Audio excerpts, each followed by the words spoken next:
Dear Papa Dudut, ako po si Harvey, 31 years old na po sa kasalukuyan. Mula nung pandemic ay nakagawian ko ng makinig sa Barangay Love Story sa Spotify.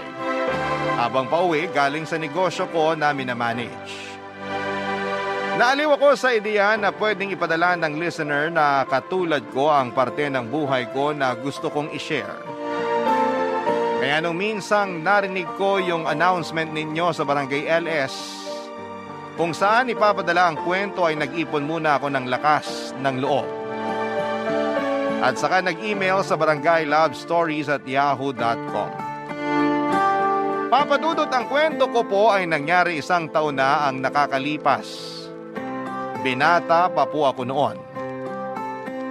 Pero hindi po ako mag-isa sa buhay dahil may inaalagaan po akong 8 taon na batang babae na si Lian. Anak po siya ng kapatid kong lalaki. 2 lang po kaming magkapatid kaya sobrang close kami at talagang iniidolo ko si kuya. Kahit po nung makapag-asawa siya ay hindi nagbago ang pagmamahal namin sa isa't isa. Pero kinailangan magtrabaho sa ibang bansa ni kuya para sa anak niya. Wala na rin po ang asawa ng kapatid ko at maaga pong nawala ang misis niya dahil sa karamdaman.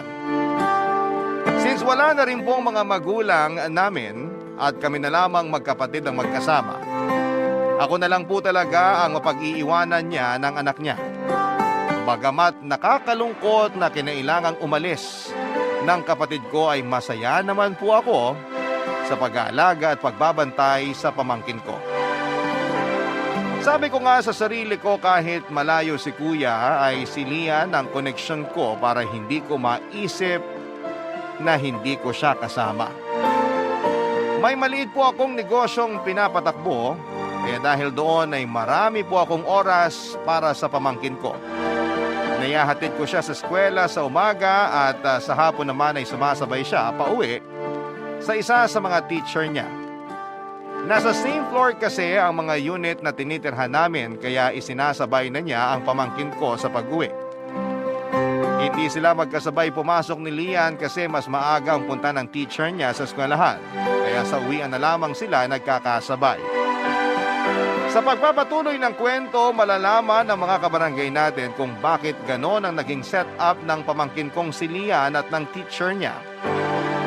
May nakilala po akong babae at nagkamabutihan naman kami. Siya po si Mitch. Mas bata sa akin ng 2 taon. Maganda po siya, may pagka-fashionista kaya mahilig sa damit at sa alahas.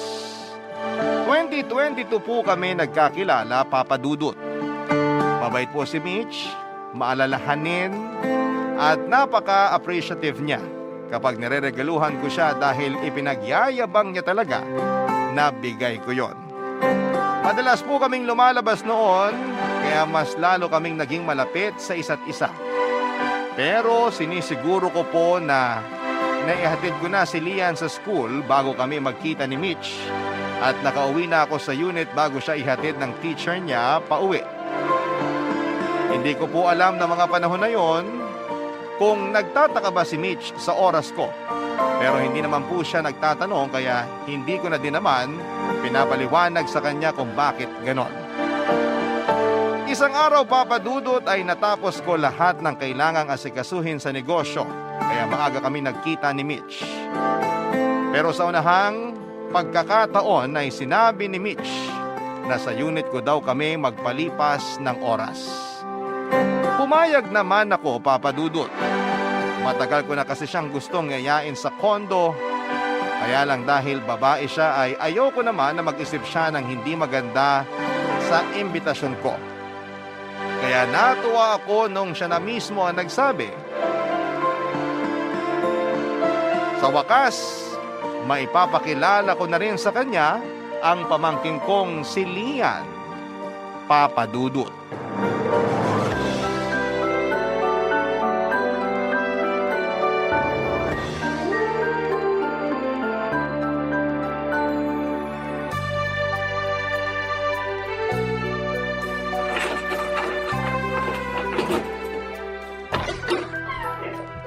Tuloy ka, Mitch. Wow, laki naman itong condo unit mo. Saka nasa corner. Mahal siguro to, no? Hindi naman. Saka sa amin ng kapatid ko nakapangalan tong kondo. Ah, iyan yung kapatid mo na nasa ibang bansa? Oo, siya nga. Kailan ba siya uuwi? Matagal pa siguro. 5 taon ang kontrata niya eh. Nakaka1 taon pa lang siya doon. Ah, okay. Matagal pa pala. Oo, ikukuha lang kita ng maiinom. Ihahain ko na rin tong binili natin na lunch ha. Mamaya na, di pa naman ako gutom. Pero pasado 12:00 na. Busog pa ako sa kinain natin kaninang maga eh. O sige, ilalagay ko lang to sa kusina. Feel at home ha. Siyempre naman. Ang ganda nitong pwestong nakuha ni Harvey. Maganda pa yung view sa labas. Ano yon? Ah, wala. Sabi ko maganda yung view dito sa nakuha mong unit. Si kuya ang namili nito. Alam mo ba nung nagpe-pre-selling pa lang tong building, pinag-aralan ni kuya kung ano yung unit na magandang kunin. Ayun, tama naman siya. Saka park ang nasa tapat namin, kaya imposibleng may magtayo ng kondo dyan. Kaya hindi kami mahaharangan. Oo nga. Magaling ang kuya mo ah. Hindi ko nasabi sa'yo na engineer si kuya. Kaya engineer siya dun sa pinagtatrabahuan niya. Ganun ba? Nakakatawa na matagal-tagal na rin tayo. Pero hindi mo pa alam ang mga ganung bagay sa buhay ko. Oo nga eh. Ikaw ngayon ka lang nagkukwento. Hindi naman. Ayaw ko kasing makulitan ka tuwing ibibida ko ang pamilya ko. Kaya hinintay lang kitang magtanong. Oo nga no. Hindi ko pala natanong. Kung may gusto kang malaman tungkol sa akin, itanong mo lang ha. Okay. Wala ka bang gustong malaman sa akin? Wala naman. Ha? Anong ha? Bakit parang nagulat ka? Ha? Wala. Wala naman. May tiwala naman ako sa'yo, kaya hindi na ako mag-uusisa sa buhay mo. Ha? Sige. Ilang kwarto to? 4. Pero yung isang bedroom, ginawa kong opisina. Ilan ang banyo? 3. Ayun yung isa malapit sa entrance. At yung 2 nasa 2 malaking kwarto. Ah, parang 2 master's bedroom. Parang gano'n na nga. Mahal siguro to, no? Hati naman kami ni kuya. Paano pag nag-asawa ka na? Anong ibig mong sabihin? Pag nag-asawa ka na, kanino mapupunta tong bahay? Sa amin pa rin ni kuya. Paano yun pag umuwi na kuya mo at may asawa ka na? Dito din siya titira? Oo. Hindi ba off yun? Ha? Hindi kita maintindihan. Ay nako, halimbawa magpakasal na tayo. Magsasama tayo. Kasama ng kuya mo? Siyempre hindi. Paalisin mo siya? Hindi. Hindi ko naman gagawin yun. Eh, saan tayo titira? Bibili ako ng sarili nating kondo. Bibili ka. Eh di babawiin mo yung hati mo sa pinambili nito. Hindi na. Hindi ka balugi nun? Bakit naman? Kapatid ko naman yun. Sinasabi ko lang yung praktikalidad. Wag na nga natin pag-usapan yan. May papakilala ako sa'yo. Sino? Darating na siya, maya-maya lang, nandito na yun. Inom ka na muna niyang lemonade na tinimpla namin. Namin? Sinong namin? Ayun na siya. Papa Dudut, sakto ang pagkakasabi ko dahil dumating na si Lian. Hinatid siya ni Miss Pia. Si Miss Pia pala ang teacher ni Lian na nakatira sa same floor at ilang unit lang ang pagitan sa tinutuluyan namin. Si Pia ay kasing edad ko lamang, Papa Dudut. May asawa na si Pia pero hindi rin pinalad na tumagal ang relasyon sa asawa dahil maaga rin ang pagkawala nito gaya ng asawa ni Kuya. Ang masaklap ay makalipas ang 3 araw matapos mailibing ang asawa niya ay nalaman niyang buntis siya. Kaya sobra ang pagdadalamhati ni Pia noon. Kaya masaya siya sa ginawa niyang paghahatid kay Lian dahil magiliw sa kanya ang pamangkin ko. Kaya si Pia na rin po ang nagpresenta na siya na ang magsasabay kay Lian pauwi. Total ay pareho naman sila ng tinitirhan at isa pa, teacher naman siya ni Lian. Naging kaibigan ko din naman ang asawa ni Pia nung nabubuhay pa ito. Pagbukas ko ng pinto matapos mag-doorbell ni Lian ay masaya itong bumati at humalik sa akin, Papa Dudut. At si Pia naman ay masayang inendorso sa akin ang pamangkin ko at nagpaalam na siya. Pero pinigil ko siya sandali kasi nakita na rin naman siya ni Mitch. Nang mapatingin ako kay Mitch ay kitang-kita ko ang pagtataka sa mukha niya. Siyempre, agad kong sinabi sa kanya ang lahat. Ipinakilala ko sa kanya sina Lian at Pia. Napansin ko na parang iba ang itsura ni Mitch. Parang hindi siya masaya. Magiliw naman siyang binati ni Lian bago nagpaalam na papasok na sa kwarto dahil pagod ito at gusto nang magpahinga, Papa Dudut.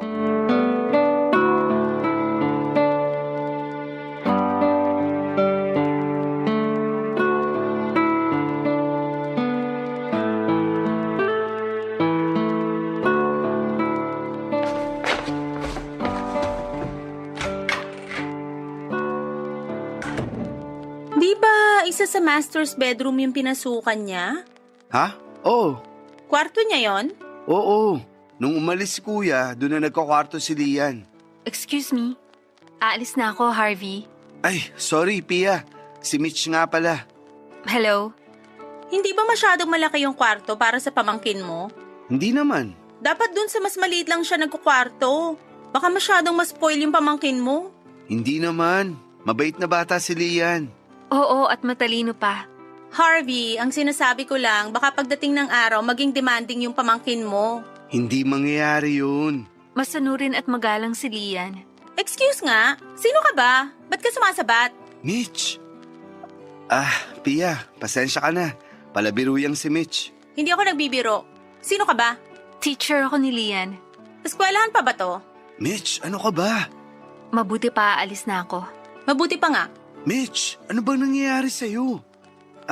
Pia, pasensya na ha. Okay lang, aalis na ako. Kanina ka pa nagpaalam eh.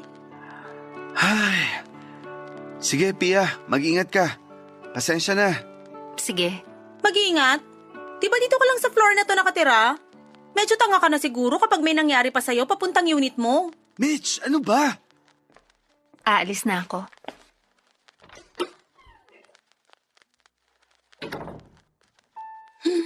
Salamat naman. Ano ba nangyayari sa'yo? Ano ba nangyayari sa akin? Hindi mo ba napansin nakikialam siya sa atin? Sabat ng sabat? Sino ba siya? Bakit ka ba nagagalit? Wala naman siyang ginagawa. Siya ba pag-uusapan natin? Mabuti pa nga, wag na. O ngayon, sagutin mo na yung tanong ko tungkol sa pamangkin mo. Unang-una, hindi mo sinasabi sa akin na may anak pala yung kapatid mo at dito nakatira at ikaw yung nag-aalaga. Ayokong magmukhang ipinapangalandakan ko sa'yo ang kwento ng buhay ko. Hinihintay kong ikaw ang magtanong at sasabihin ko naman. Ako pala may kasalanan nito. Hindi naman. Anong ibig mong sabihin? Wala naman. Alam mo, maghahain na ako. Hindi pa kasi tayo kumakain. Maghahapunan na. Bahala ka. Tamang-tama. Kasabay natin si Lian. Makakapagkwentuhan kayo. Bakit kami magkukwentuhan? Siyempre, para mas makilala nyo ang isa't isa. Bakit? Siya ba magdedesisyon kung magtutuloy-tuloy tayo sa relasyon natin? Mitch, magkikwentuhan lang kayo. Ayoko makipagkwentuhan pag kumakain. O siya, sige. Pero matanong si Lian ha. Ayoko nga ng kausap pag kumakain. Alam mo, wag na lang tayong kumain. Hindi ka pa ba nagugutom? Nalipasan na ako ng gutom dahil sa inis. Ines? Yung babaeng pakialamera. Tapos ngayon ipipilit mo pa na makipagkwentuhan ako habang kumakain. O sige na, hindi na. Mamaya na lang kami kakain ni Lian. Hayaan ko na muna siyang magpahinga. Halika na, kumain na tayo. Ha? Anong ha? Halika na. Akala ko ayaw mo nang kumain. Ano ba? Gusto mo ba akong kumain o hindi? Gusto. Sandali, tatawagin ko si Lian. Hayaan mo na muna magpahinga yung pamangkin mo. O sige, mamaya ako na siya tatawagin. Tara na, marami tayong pag-uusapan.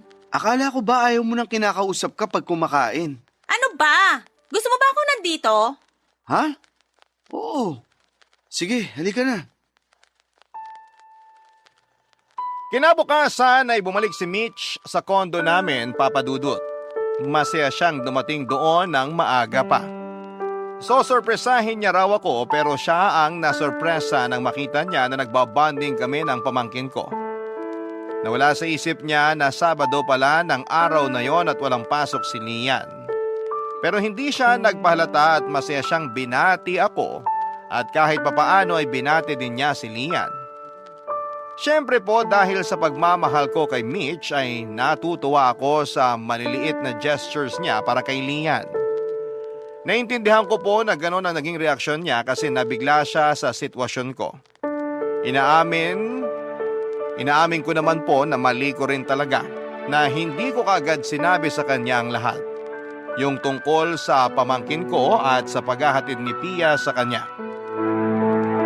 Dahil nga po sa saya ko ay hindi ko napansin na sa pakikipag-usap ni Mitch kay Lian ay tinatakot na pala niya ito. Pero kilala ko din naman po ang pamangkin ko. Hindi ganon kadaling masindak si Lian. Kaya nga po hindi ko inisipan na kung ano ang nangyayari sa dalawa kasi nasasagot ni Lian ang bawat panakot ni Mitch. Halimbawa po, noong sabihin ni Mitch na kapag maingay daw po si Lian ay kukunin siya ng multong gumagala sa kondo. Sinagot lang po siya ni Lian ng kung may multo man daw ay hindi naman sila makakapanakit kung hindi sila bibigyan ng pagkakataon na gawin ito. Nagulat ako sa sagot niya at halata din ang pagkapahiya ni Mitch. Nang araw na yon, nakaschedule ako na lumabas para bumili ng vitamins ni Lian. Ang unang plano ay makisuyo sana kay Pia na iiwan ko lang sa kanya sandali si Lian paglabas ko. Pero since nandun naman si Mitch, ay sa kanya ko na lamang ipinagbilin. Nagpaalam na ako at diretsyong umalis papunta sa drugstore. Ang hindi ko naisip ay ang susunod na mangyayari. Kinuwento na lang sa akin to ni Pia. Humingi raw ng juice kay Mitch si Lian pero hindi niya ito pinansin ng ilang beses. Nang nainis si Mitch sa patuloy na paghingi ng juice ng bata ay sinabihan niya na lumabas si Lian at bumili ng sariling juice sa tindahan. At dahil nga sa murang isipan ni Lian ay nakinig naman ito at lumabas para humanap ng juice sa ibaba ng unit. Bagay na medyo delikado para sa kanya, Papa Dudut. Barangay Love Stories. Barangay Love Stories. Lumabas ng condo unit si Lian, Papa Dudut. Dahil sinabihan ito ni Mitch na bumili ng juice sa tindahan. Mga ilang minuto ay nag-doorbell si Pia. Nainis si Mitch nang makita na si Pia ang nasa labas ng unit. Kahit pa ba lang ang salita ni Mitch ay hindi lang yon pinansin ni Pia. Hinanap niya si Lian, total ay yun naman ang ipinunta niya. Nasabihan ko nga raw siya na iiwan ko sa kanya sandali si Lian. Pero hindi ko na nadala sa unit niya kaya nag-alala siya at pumunta na sa unit namin para makasigurado. Ayon kay Pia, sinabi raw ni Mitch na hindi niya alam kung nasaan at saan nagpunta si Lian. Pero nakita niya raw ito na lumabas ng unit at biglang nag-alala si Pia sa nadinig. Wala nang salita ay tumakbo ito para hanapin si Lian, Papa Dudut. Hanggang sa dumating ako. Hinanap ko kagad ang pamangkin ko pero hindi ako sinagot ni Mitch. Nung hanapin ko ang pamangkin ko sa unit ay hindi ko ito makita. Kaya kinulit ko si Mitch kung nasaan ang pamangkin ko. Sa kanya sinabi na lumabas nga ito ng mag-isa at halos mawala ako sa sarili sa mga narinig ko. Lalabas na sana ako nang may nag-doorbell. Pagbukas ko ay si Pia ang nakita ko at kasama at yakap si Lian na umiiyak dahil sa takot. Agad kong kinuha ang pamangkin ko at naiyak din ako nang makita si Lian. Nagpapaalam ako kay Pia na ipapasok ko lang sandali si Lian sa kwarto, Papa Dudut.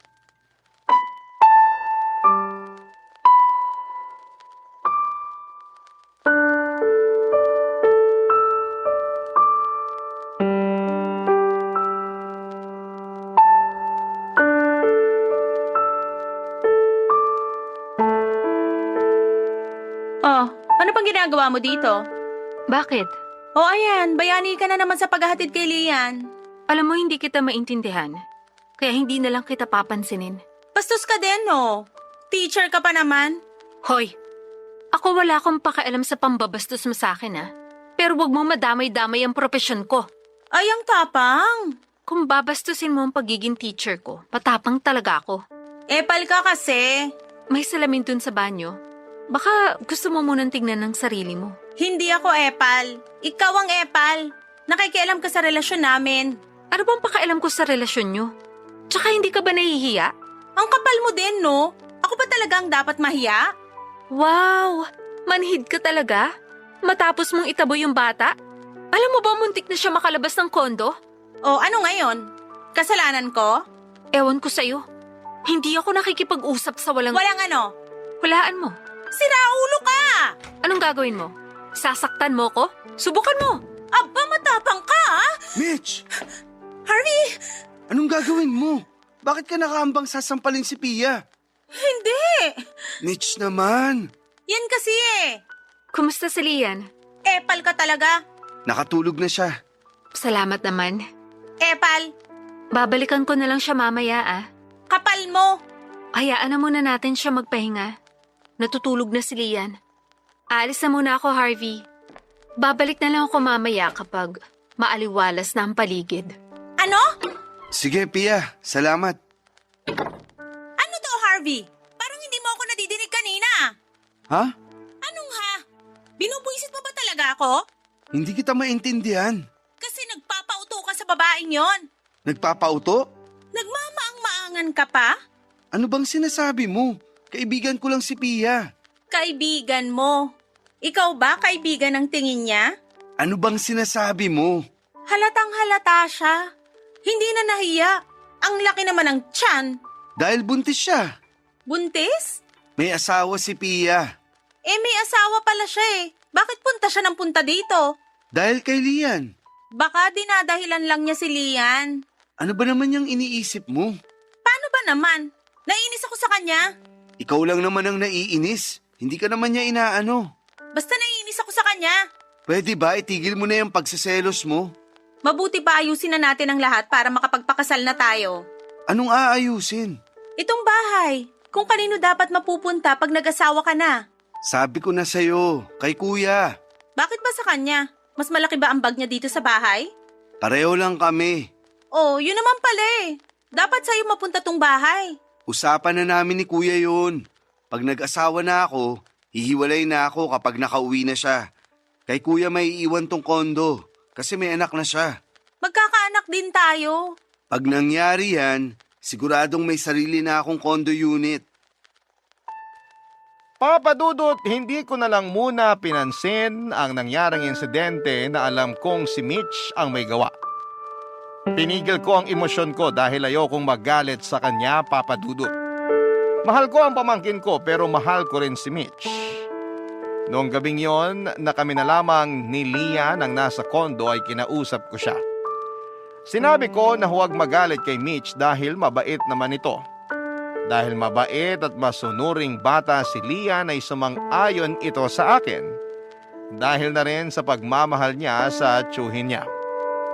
Kinabukasan, araw ng linggo, wala pa ring pasok si Lian kaya masaya kaming nagkwekwentuhan kahit abala ko sa pagluluto at tutok naman ang pamangkin ko sa pagdodrawing sa notebook niya.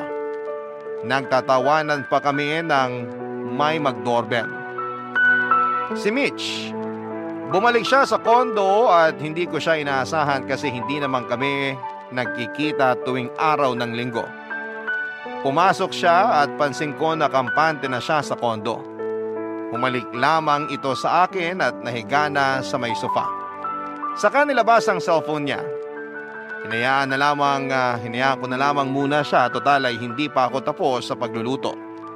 Hindi ko sigurado pero parang may naramdaman ako sa pamangkin ko. Iniwan niya bigla ang pagdodrawing tapos ay lumapit sa akin at niyayaya kung maglaro kami, Papa Dudut. Naisip ko na magandang pagkakataon na yon para magkalapit sina Lian at si Mitch.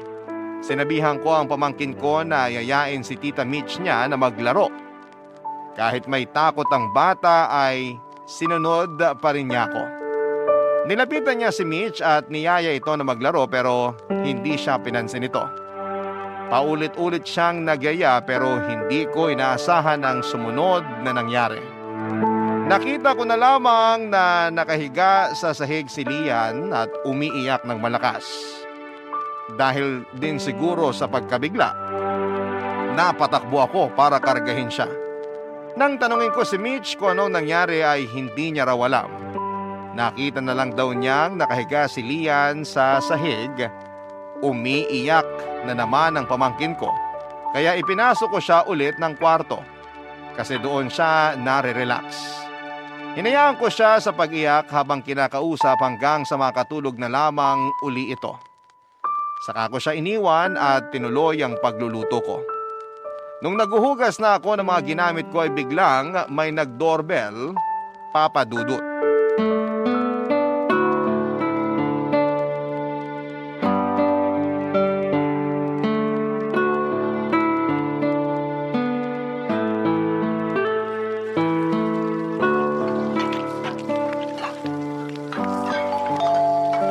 Mitch, may nagdo-doorbell. Ako na nga.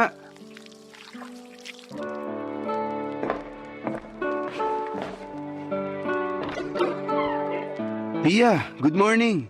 Good morning din. Si Lian. Natutulog. Ha? Tanghali na ah. Hindi, gising na siya kanina. Nakatulog lang uli. Bakit? Ano bang pakialam mo? Bakit ba nandito ka na naman? Harvey, may dala akong cake para sa inyo ni Lian. Wow, pasikat na naman. Saka kahit hindi ako kasama sa bibigyan mo, hindi ko din naman kakainin yan. Mukhang binili lang sa kung saan. Salamat, Pia. Mukhang masarap nga. Ako nag-bake niyan. Talaga? Marunong ka pala mag-bake? Mas lalong hindi masarap yan. Mukhang madumi ang pagkakagawa. Ano ka ba, Mitch? Tigilan mo na nga yung sinasabi mo. Hindi naman ako apektado. Hayaan mo na. Ah, mayabang kang epal ka ah. Gusto mo bang makita si Lian? Nasa kwarto lang siya. Sige nga, bago ko bumalik sa unit ko. Bakit ba kailangan mo pang makita yung bata? Para-paraan ka rin eh. Sige na, Pia. Diretso ka na sa kwarto ni Lian. Mabuti pa nga. Kasi baka may mamatay. Sinong mamamatay ang sinasabi mo? Oo nga. Sinong mamamatay? Baka may mamatay sa inggit. Ano? Binabastos mo ba ako? Hindi ko gagawin yun. Kasi may pinag-aralan ako. Anong sinasabi mo? Ako walang pinag-aralan? E di inamin mo na rin na bastos ka. Ang kapal mo? Hoy! Alalahanin mo wala ka sa bahay mo ha? Ikaw ba nasa bahay mo para umasta ng ganyan? Malandi ka talaga? Hindi ka ba nahihiya sa asawa mo? Mitch! Huwag mong idamay ang asawa ko dito. O ano? Kunyari loyal sa asawa pero ang totoo, lumalandi sa iba. Tama na, Mitch! Bakit? Totoo naman ah. Ayan, guilty siya oh. Niloloko niya asawa niya. Bastos ka talaga. Wala kang respeto kahit sa matagal ng patay. Ano? Tumigil ka na kasi. Matagal nang patay ang asawa mo? Oo, Ah, naiintindihan ko na. Kaya pala ang lakas ng loob mong kumerengking sa boyfriend ko. Mitch! Tumigil ka na sabi! Ayan, dahil sa babaeng yan, sinisigawan mo na ako. Tumigil ka na kasi! hayaan mo na siya. Ganyan talaga ang tumanda nung walang magandang pag-uugali. Ikaw ang pangit ang ugali. Walang kahihiyan. Uulitin ko ah. May salamin sa banyo. Tingnan mo ang sarili mo. Hayop ka talaga ah. Mitch! Mia, ayos ka lang? Tutulungan kitang tumayo. Bakit mo siya tinulak? Kulang pa yan. Buntis siya! Isa pa yan. Matagal na palang patay ang asawa niyan. Sinong bubuntis dyan? Kung sino-sino lang? O baka naman ikaw? Sumusobra ka na, Mitch! Hindi na maganda ang mga sinasabi mo. Pwes, baka ikaw nga ang nambuntis dyan. E di magsama kayo. Nakakadiri kayo. Ikaw ang nakakadiri. Isang nakakadiring hayop sa katawan ng tao. Mas hayop ka. Mitch, tama na! Aray ko, bitiwan mo kamay ko. Sasampalin ko yung hayop na yan. Tama na sabi! Sige, sigawan mo ako. Ayoko nang makita pagmumukha nyo. Mitch, sandali! Bitiwan mo ako. Papadudot parang hindi na po tao si Mitch ng mga oras na yon. Hindi niya inisip na buntis si Pia at maaaring makaapekto sa sanggol na dinadala nito ang ginawa niya. Hindi ko na rin alam kung ano ang naramdaman ko noon kay Mitch. Kaya nang umalis siya ay hindi ko na siya hinabol o sinuyo pa. Si Pia ang inasikaso ko dahil natakot din ako sa maaaring mangyari sa kanya. Hirap si Piyang kumilos kaya naman inalalayan ko siya na mapaupo sa sofa. Kapuna-puna na tinitiis nito ang sakit na nararamdaman dahil kita ko na nangingiyak pa ito. Pero hindi rin ako sigurado kung ang dahilan ng pigil na pagluha niya ay dahil nga sa nasaktan siya o dahil sa pag-aalala sa baby sa tiyan niya. Habang pinapakalma ko si Pia ay lumabas ng kwarto si Lian. Kitang-kita niya ang sitwasyon ni Pia kaya naman nagtanong ito. Hindi naman ako makasagot kasi hindi ko alam ang sasabihin nang biglang magsalita si Pia na aksidente daw siyang nadulas. Nakita ko ang pag-aalala ni Lian nang marinig ang sinabi ni Pia. Pero si Pia imbis na indahin ang sakit ay nagsabing ayos na raw siya. Kailangan niya lang umupo.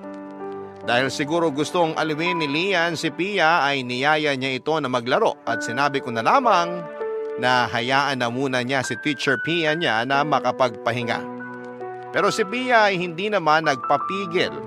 Sumang-ayon siya sa imbitasyon ng pamangkin ko na maglaro sila pero sinabi niya na kung pwede raw ay nakaupo siya habang naglalaro sila.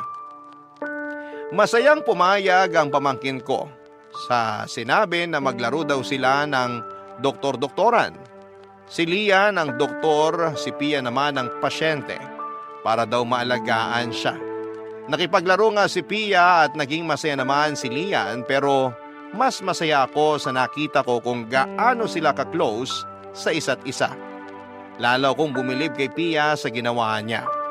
Una, hindi niya sinabi ang totoong nangyari para hindi masira si Mitch kay Lian. Pangalawa naman sa pagmamahal na ibinibigay nito sa pamangkin ko, Papa Dudut. Barangay Love Stories. Barangay Love Stories.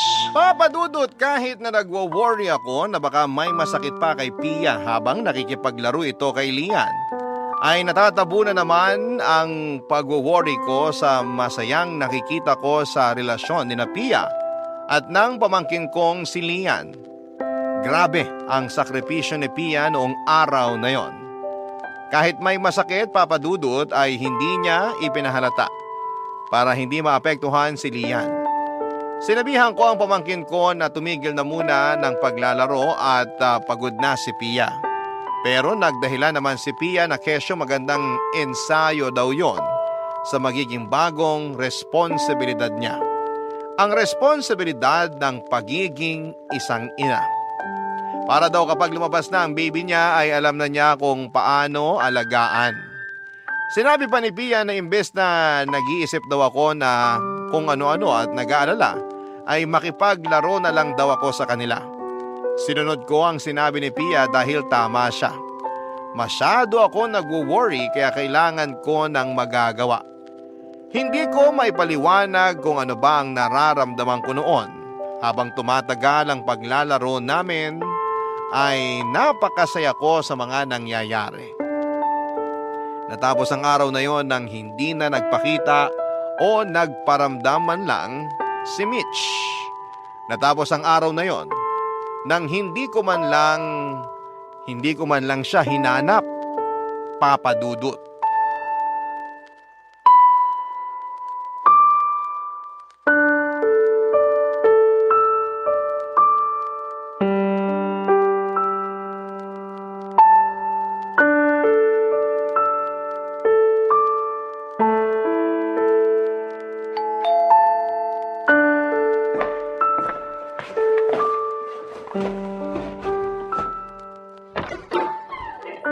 Mitch? Bakit parang nagulat ka? Hindi naman. Hindi ko lang inaasahan na pupunta ka ngayon. Hindi na ba pwedeng puntahan ka ng biglaan? Hindi naman. Nagulat lang ako. Pwes wag ka nang magulat kasi normal lang yon. Pasensya ka na. Oh, hindi mo ba ako papapasukin? Ay, oo nga. Tuloy ka. Actually, girlfriend mo ko, kaya hindi na ako dapat naghihintay na patuluyin. Bakit ka nga pala napadalaw? Sandali, bakit ba ganyan mga tanong mo? Ayaw mo ba akong pumunta dito? Hindi naman. Nagtatanong lang naman ako. Akala ko kasi may kailangan kang sabihin. Pero kalimutan mo na yung tanong ko. Meron nga akong kailangan. Ano? Yung housemate ko kasi, Ewan ko kung anong pumasok sa isip. Pinalayas ako. Ha? Bakit niya ginawa yun? Ewan ko. Wala akong ibang alam na dahilan kundi masama ang ugali niya. Bakit kanya papaalisin? Hati naman kayo sa bayarin sa bahay. Kaya pantay dapat ang karapatan nyo. Oo nga eh. Sandali, Saan ka pupunta? tatawag lang ako. Saan? Sa kaibigan kong lawyer. Sabihin mo ang ginawa sa'yo para mapahiya yung housemate mo na yun. Wag na. Anong wag na? Mali ang ginawa niya. Kailangan niyang mapahiya. Basta, hayaan mo na siya. Kung hindi mo sasabihin ang dahilan, ako na lang mismo ang magrereklamo. Kasi, ano? hindi naman ako nagbibigay ng hati sa kanya. Nakikitira lang ako. O ano, okay na ba? Sabi mo noon, nakikihati ka sa pambayad. Hindi nga. Wag mo na nga akong idiin. Paanong gagawin mo ngayon yan? Dito na muna ako. Ha? Ayaw mo? Hindi naman. Gulat na gulat ka kasi. Parang gusto mo akong ipagtabo yan. Hindi sa ganun. Ayos lang naman. Sige, dito ka muna. Pero hindi pa tayo kasal kaya hiwalay muna tayo ng kwarto. Wala naman gumagamit ng isang kwarto. Doon ka na. Doon sa maliit? Oo. Ayoko doon. Kailangan ko yung may sariling banyo. Doon na lang ako sa kwarto ng pamangkin mo, tapos doon siya sa maliit na kwarto. Ano? Ito naman? Bata pa naman yun, kaya wala lang sa kanya yun. Sa kanya, wala yun. Pero sa kuya ko, meron. Eh anong gagawin natin? Sige na, doon ka na sa kwarto ko. Ako na ang lilipat sa isang kwarto. Thank you, mahal. Ang bait mo talaga. Yung mga gamit ko nasa lobby pa, pakiakyat na lang. Sige, sandali lang.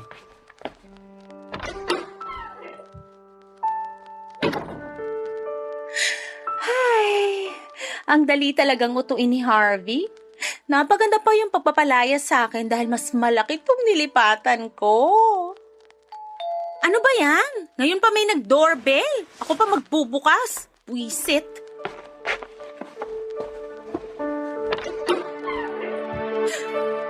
Ikaw?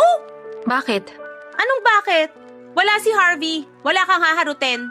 Alam ko, nakasalubong namin siya sa elevator. Siya nagsabi na ihatid ko na lang si Lian dito. O pues, huling punta mo na dito. Hindi ka na pwedeng tumuntong dito. Ikaw namang bata ka. Tigilan mo na yung pagka-spoiled mo at hindi uubra sa akin yon dahil dito na ako titira.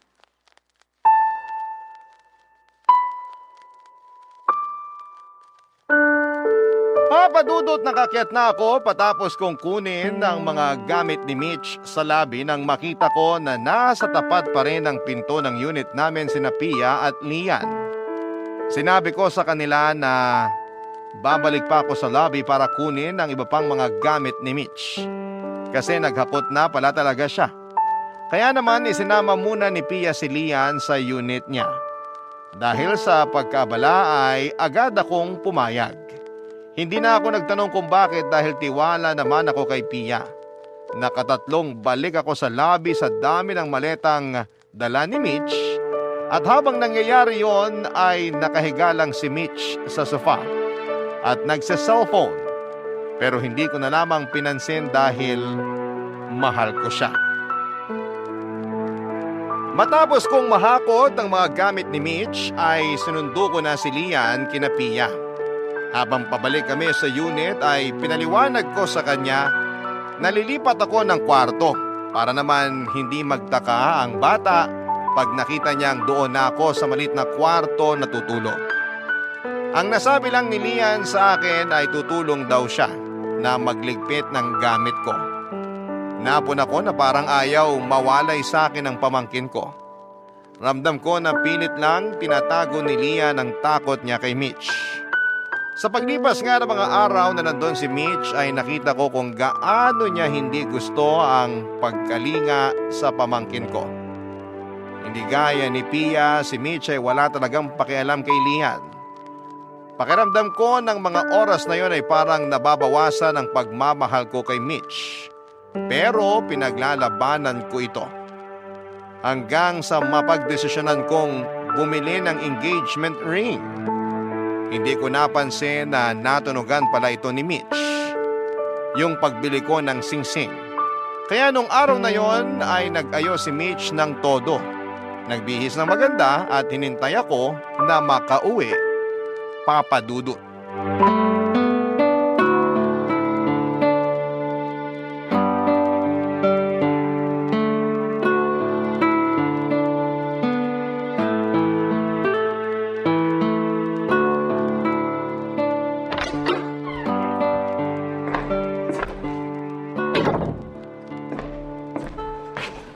Mitch, Ano ba yan? Dito na nga ako nakatira, nagugulat ka pa? bakit ganyan ang itsura mo? Anong itsura? Yang itsura mo. Ang negative naman ang tanong mo? Ibig kong sabihin, bakit base na base ka? Ha? Wala. Bakit? Masama ba? Hindi naman. Yung tanong mo naman kasi, Pero sa ayos mo, parang may pupuntahan ka eh. wala. May pupuntahan ba kayo ng mga kaibigan mo? Parang ang aga pa. Wala nga, nagbihis lang ako. Naguguluhan ako. Saan ba? Sa suot mo nga. Masama na bang mag-ayos para sa'yo? Bakit ka naman mag-aayos para sa akin? Nakakainis ka. Naguguluhan kasi ako. Ano bang big deal sa suot ko? Sorry, nabigla lang kasi talaga ako. Sige na, kalimutan na lang natin. Ano ba? Huwag kang nga mag-sorry para namang hindi tayo magkarelasyon. Tungkol doon. Yes? Anong yes? I mean, anong tungkol sa relasyon natin? Don't tell me, magsi-step up na tayo. Ha? Sorry. Sige, continue. May sasabihin ako sa'yo. Ay, salamat. Salamat, Sige na, sabihin mo na. Ang dami mo namang suspense. Mitch. Sino ba yung istorbong yan? Sandali, bubuksan ko lang ang pinto.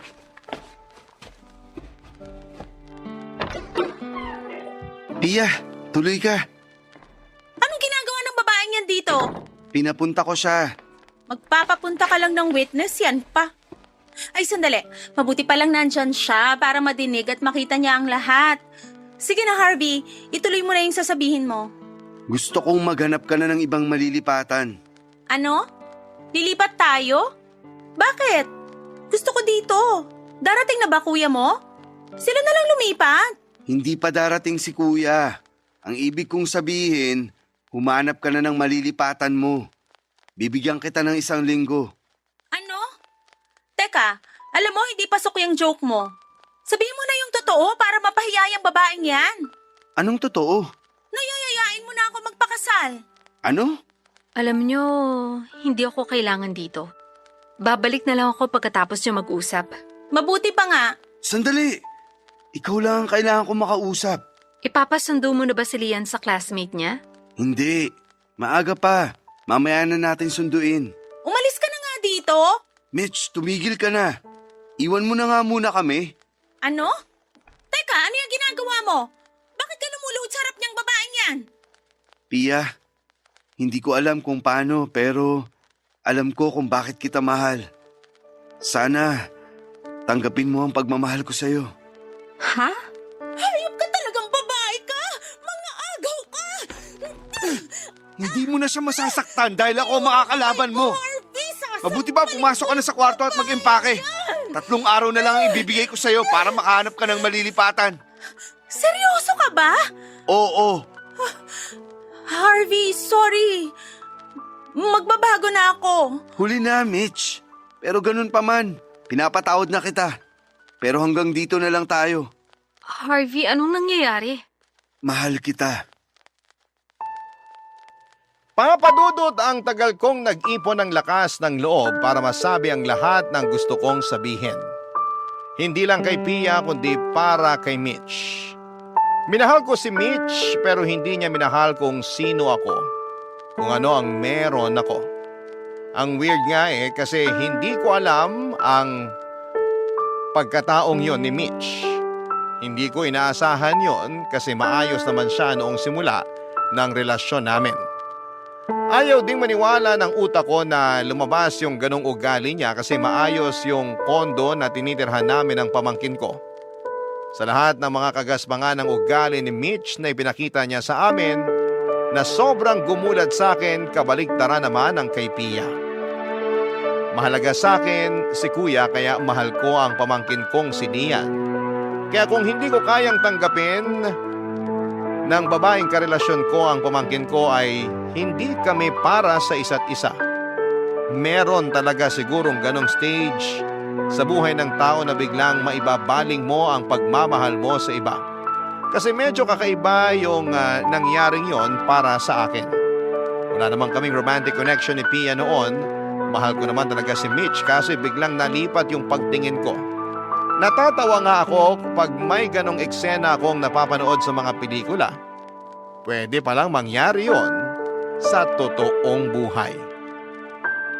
Tuwing binabalikan ko yung biglang proposal ko kay Pia, ang nakikita ko lang na dahilan ng lahat ay siguro yung malalim na pagmamahal ko sa pamilya.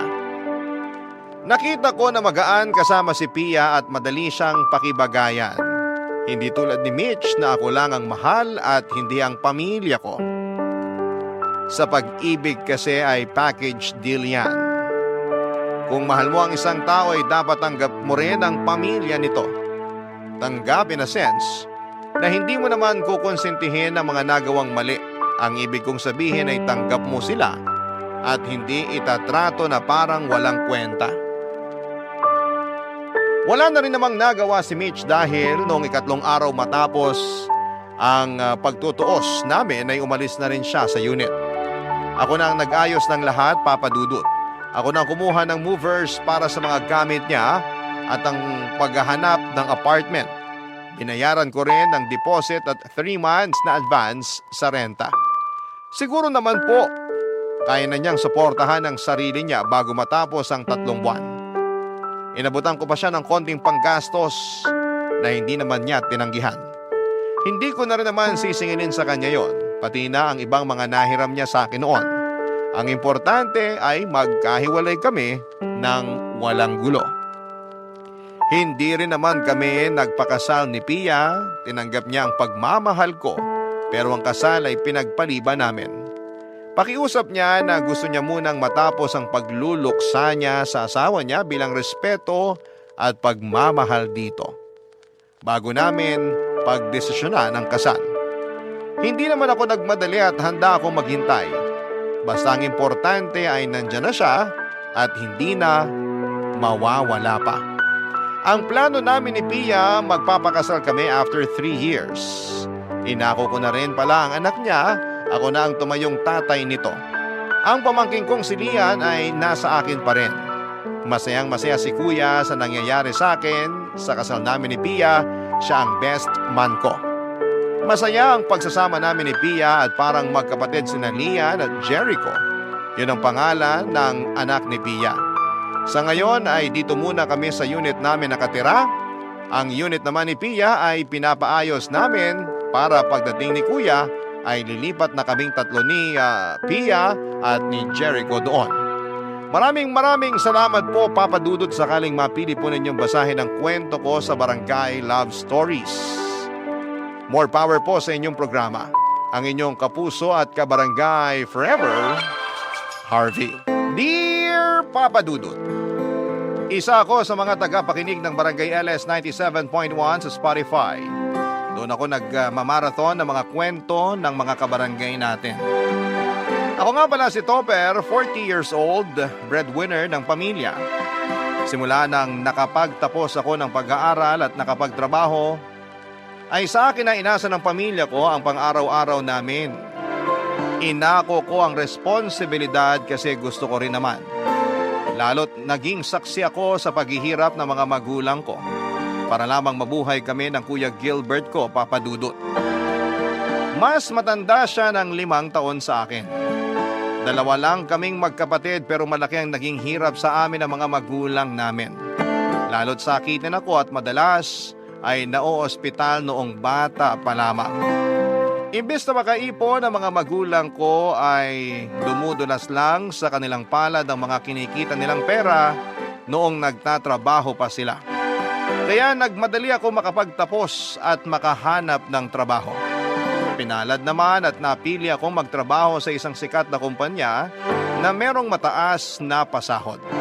Mataas agad ang posisyong nakuha ko. Naging mabilis tuloy ang pagbawi ko sa mga magulang ko. Kaya lang ay maagang kinuha ng Diyos si tatay. Wala pa ata akong 3 taon sa trabaho ng pumanaw ito. Labis ko yung dinibdib. Lalo't gusto ko pang maibigay sa kanya ang mga hindi niya nararanasan noong nabubuhay pa siya. Kaya naman pinangako ko sa sarili ko na ibubuhos ko na lamang sa aking ina ang hindi ko nagawang iabot sa aking tatay, Papa Dudut. Hindi naman maluho si nanay, kahit na ilang beses ko na siyang kinulit na mag-request sa akin ng mga gusto niyang material na bagay ay panay pa rin ang pagtanggi niya. Ang tanging gusto lamang niya ay makasama kaming dalawa ng Kuya Gilbert ko habang nabubuhay pa siya.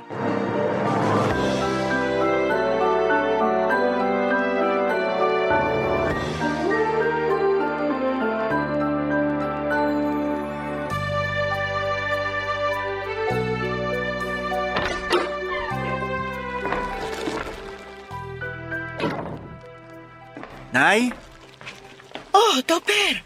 Ginabi ka ng uwi. may mga tinapos lang sa trabaho, Nay. Para wala na akong ibang iisipin sa weekend na gagawin. Mabuti naman yan para makapagpahinga ka na rin sa day off mo. Naaawa na ako sa'yo kada day off mo. Panay pa rin ang check mo sa laptop mo eh.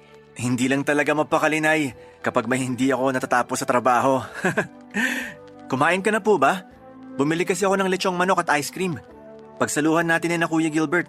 Ay, wala ang Kuya Gilbert mo. Naki-birthday sa kaibigan niya. Bukas na lang daw uuwi. Tayo na lang ang kumain, Nay. Samahan mo ako. Kanino ko pa gustong lantakan tong hita ng lechong manok eh. Uunahan mo pa ako sa hita eh. Alam mong ako may paborito niyan. Nga pala, Nay. May ibabalita lang ako sa inyo.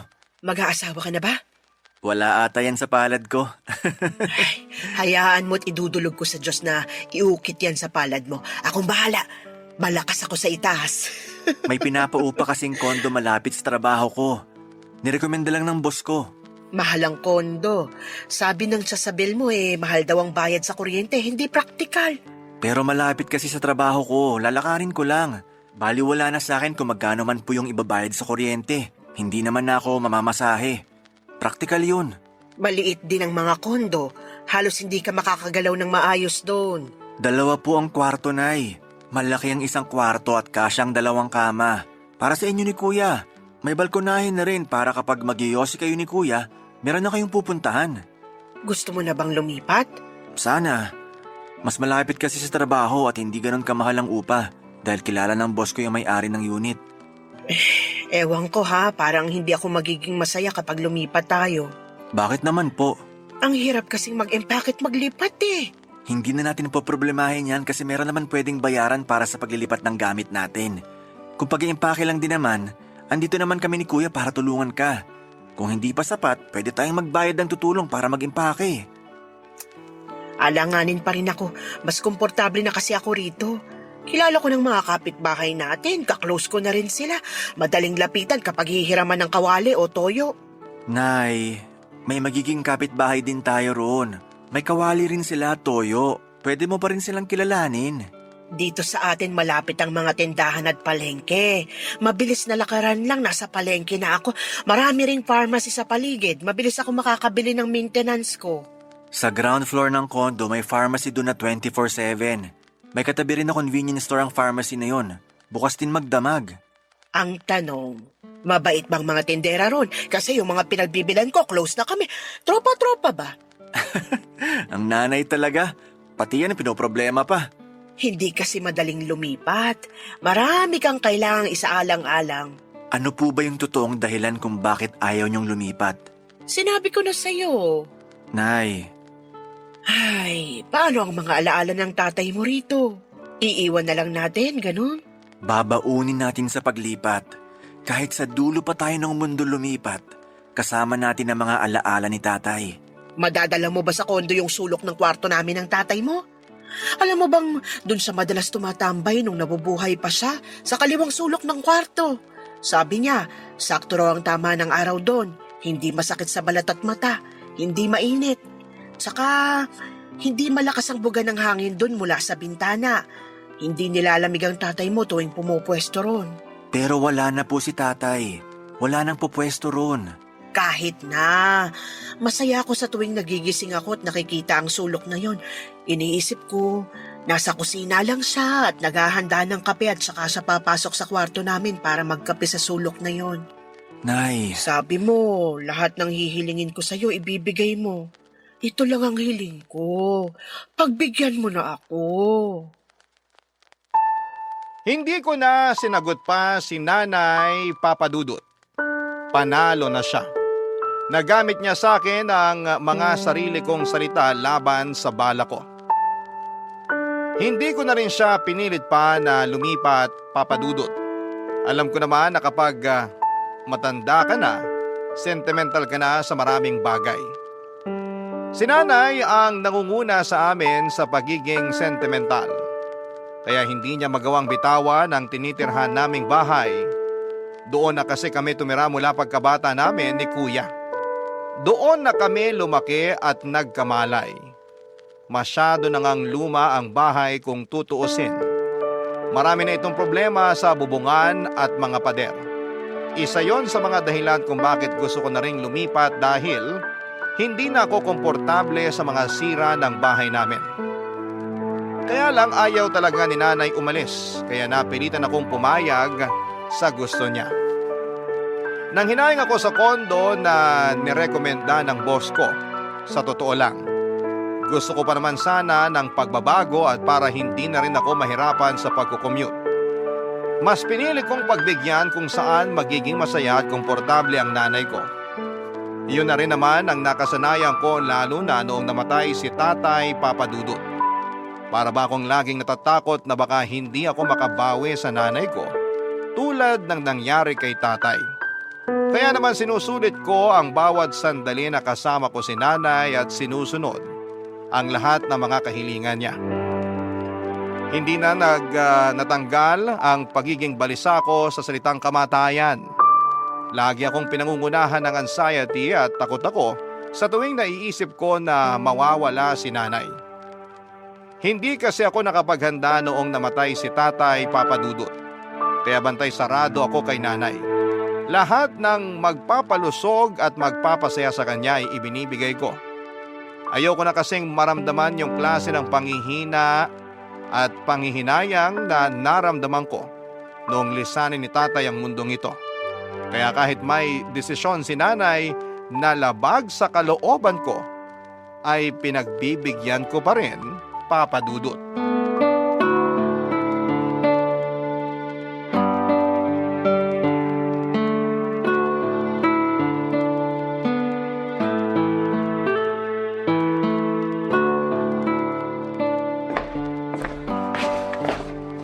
Kuya Gilbert, nasaan si nanay? Nasa banyo ata. Sumasama ang sikmura. Alam mo ba kung saan niya nilagay yung mga inipon kong coins sa altar? Nawawala eh. Ah, yung coins mo? Oo. Alam mo ba kung nasan?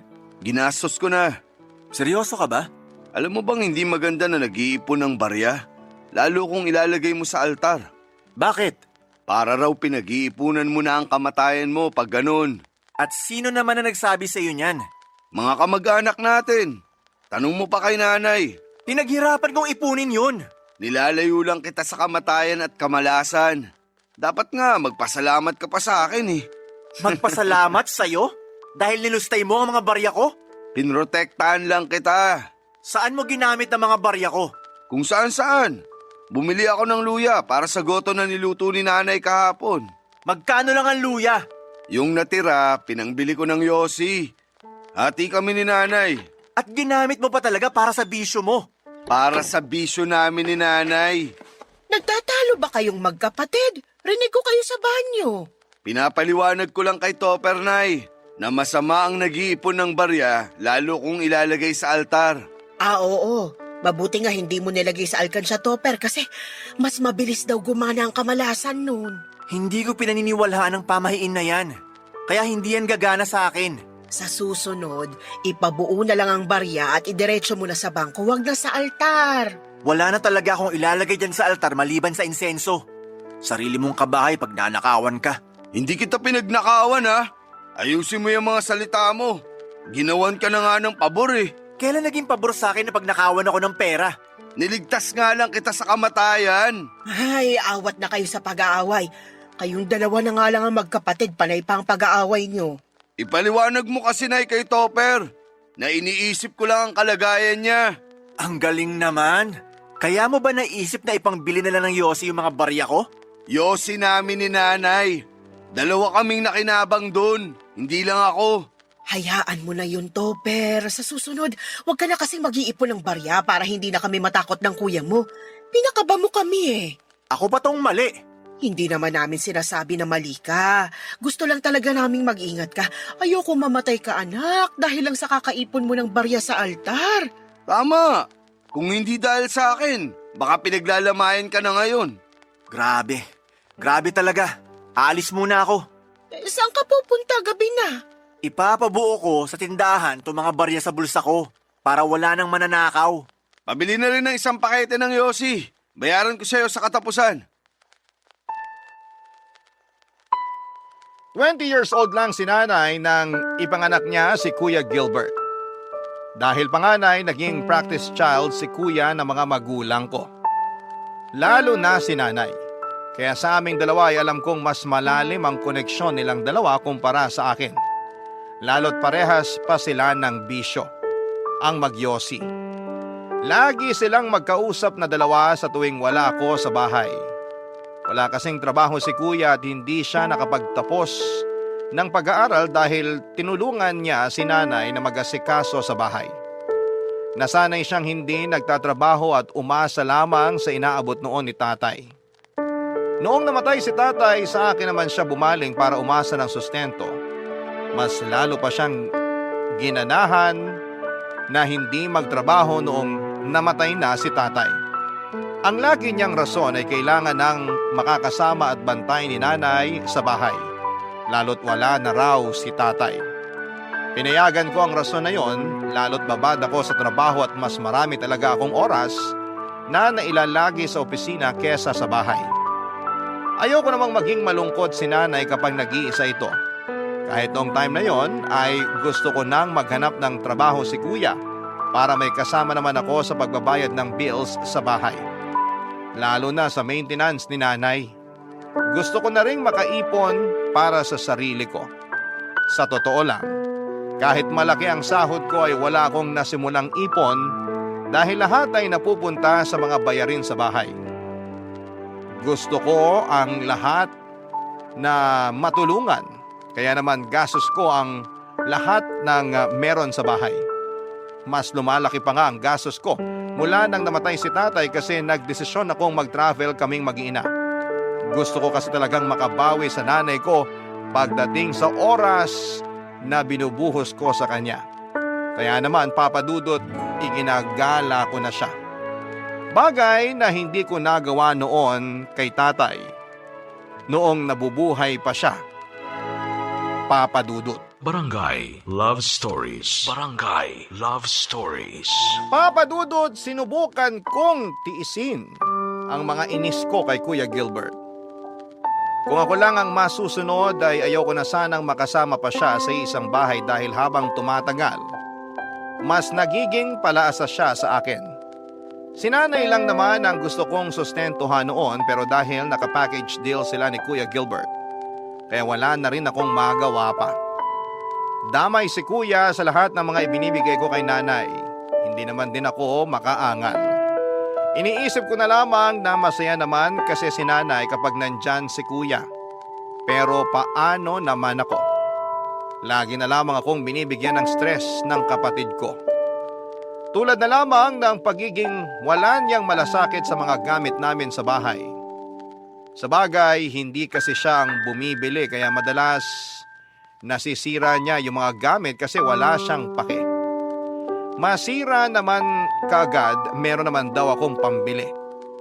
Hindi talaga siya maingat at may pagkabalasubas. Lagi niyang sinasabi na kaya ko pa naman daw bumili ng bago dahil malaki naman ang sinasahod ko. Hindi ako natuwa roon at masyado na siyang kampante na ako ang nagsisilbing padre de pamilya sa amin kahit na dapat siya ang kumakargo kasi siya naman ang panganay. Wala rin siyang naitutulong. Inaasahan ko pa naman dahil wala siyang trabaho ay pwede na niyang tulungan si nanay sa mga gawaing bahay. Pero maling-mali ako. Lagi ko siyang nadadatna na nakahilata at may hawak pang beer habang pinapanood lang si nanay na naglilinis ng bahay. Sinubukan ko siyang kausapin tungkol doon at ang sagot niya ay mas marunong daw sa mga gawaing bahay si nanay kesa sa kanya. Sinabayan pa niya yon ng tawa na mas lalong nagpainis sa akin. Papa Dudut, hindi ko ugaling makipagtalo sa totoo lang. Pero pagdating sa mga kabalbala ng kuya ko ay parang lagi akong natitrigger na makipagtalo sa kanya. Lagi akong sinesenyasan ni nanay na tumigil sa tuwing gusto ko nang sumabog dahil sa kuya ko.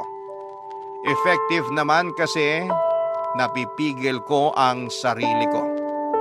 Si nanay lang talaga ang nakapagpapakalma sa akin sa tuwing napupuno na ako kay kuya. Pero may mga pagkakataon noon na naiisip ko kung hanggang kailan tatalab sa akin ang pagpapakalma ng nanay ko sa akin, Papa Dudut.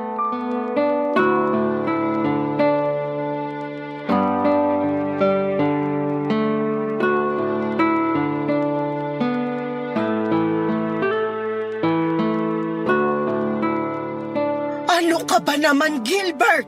Ano ba tong ginawa mo sa aso natin? Magiging lola ka na, Nay! Congrats! Hindi nakakatuwa. Bakit mo pinabuntis tong aso natin? Para maibenta natin, Nay. Sayang naman. Ang ganda kaya nitong chihuahua natin. Quality. Dapat pinapalahian talaga to eh. Nay? Topper, anak. Mabuti at dumating ka na. Sabayan mo na kami ng kuya mo na maghapunan. Hindi pa rin kami kumakain dalawa. Sige po. Bumili na rin ako ng inihaw na panganan tuna. Idagdag natin sa ulam. Topper, magiging tatay ka na. Ano? May nabuntis ako? Hindi ikaw. Yung aso mong chihuahua. Ano? Parang 1 buwan na atang buntis. Base sa pagkakakapa ko sa tiyan niya. Hindi mo ba napansin na medyo umumbok yung tiyan niya? Paano ko mapapansin? Ibabad ako sa trabaho. At least ngayon, alam mo na. Congrats! Nay, bakit hindi nyo binantayan yung aso natin? Ewan ko ba naman dyan sa kapatid mo? Wala na tayong magagawa. Nangyari na eh. Tanggapin na lang natin yung mga magiging anak niya. Kung ayaw mo ng dagdag na aso rito sa bahay, pwede ko namang ibenta. Para may pangbakasyon din ako sa birthday ko. Pinagkakitaan mo pa talaga? Kesa naman masayang yung mga anak niya, di ba? Hindi pa nga natin alam kung mabubuhay ang mga anak niya. Pwede silang mamatay sa ginawa mo. Oh, di ikaw na tong magaling. Pasensya na kung iniisip ko lang ang pangangailangan ng aso natin. Iniisip mo ba talaga ang pangangailangan ng aso? O nangangailangan ka lang talaga ng panggastos? Sana humingi ka na lang sa akin, kaysa pinakailaman mo tong aso natin. Huwag na kayong magtalo. Wala na tayong magagawa. Nangyari na eh. Si kuya kasi, parang walang pinagkakatandaan. Ikaw na talaga tong matalino at maganda ang trabaho. Porke alam mong umaasa lang ako sa bigay mo at sa mga magiging anak ng aso. Hayaan mo, kapag nanganak niyang aso, lahat ng mapagbebentahan, ibibigay ko sa'yo. Hindi yan ang gusto kong puntuhin dito. Topper, sinabi kong awat na eh. Papa Dudut, mahinahon at kalmado lagi si nanay kaya laking gulat ko nang sumigaw na ito. Ni minsan ay hindi niya kami sinigawang magkapatid, maliban na lamang noong gabing yon. Kaya mas lalo akong naggalit kay kuya. Huminto na rin ako sa pakikipagtalo sa kanya at pinili na lamang na pumasok ng kwarto ko. Hindi na ako nakasabay na kumain sa kanila. Nakailang katok sa pinto ko si nanay pero hindi ko siya pinagbuksan. Nasaktan ako sa direktang pagkampi niya kay kuya. Kahit dati pa noong mga bata kami ay si kuya rin madalas ang kinakampihan niya. Naintindihan ko yung sitwasyon kasi noon ay mas paborito naman ako ni tatay. Kaya lang noong namatay na si tatay at kaming tatlo na lamang ang naiwan, minsan pakiramdam ko ay nag-iisa na lamang ako. Dahil sa ganong pag-iisip ay hindi ko napigilang maiyak. Binuksan ko ang TV ko sa kwarto, nilakasan ko ang volume para matabunan ang tunog ng pag-iyak ko. Hindi po ako iyaking lalaki pero nasaktan talaga ako noon. Nahaluan pa ng stress at pagod sa trabaho. Lumipas ang ilang linggo at pinipilit ko pa rin maging productive sa trabaho sa kabila ng pagkabuisit ko sa kuya ko. Nadagdagan na naman yung pagkabanas ko kay Kuya Gilbert dahil sa isang pangyayari. Madaling araw noong magising ako. Nagutom ako kaya lumabas ako ng kwarto. Nagpunta ako sa kusina para kumain at doon ko nakitang naghihingalo na ang aso namin. Nagmadali ako maghanap ng vet clinic na bukas pa ng mga oras na yon. Nakahanap naman ako at nagmadaling itinakbo doon ang aso namin, pero sa kasamaang palad ay hindi na ito umabot pa ng buhay. Sa bilis ng mga pangyayari, medyo lutang pa ako ng kausapin ng vet. Ang naaalala ko lang na sinabi niya ay namatay daw ang aso namin kasi mas malaking aso ang nakasta dito. Malaki ang mga tuta sa tiyan ng aso, na habang tumatagal ay lalong nagpapahirap sa aso namin kaya nagkaroon ito ng komplikasyon at yon ang naging sanhi ng pagkamatay nito. Pag-uwi ko ay pinaalam ko yon kaagad kina nanay. Nagkibit balikat lamang si kuya na parang hindi mabigat ang mga nangyari. Mula noon ay nagtanim na ako ng sama ng loob sa kapatid ko. Binibilang at tinatandaan ko na rin ang bawat pagkakamali niya para kung sakaling kailangan ko siyang kumprontahin ulit, ay may ipangbabala ko sa kanya. Dumating yung araw na yon, Papa Dudut, kung saan ay isinampal ko sa mukha niya ang mga kabalbalan na ginawa niya dati, Papa Dudut.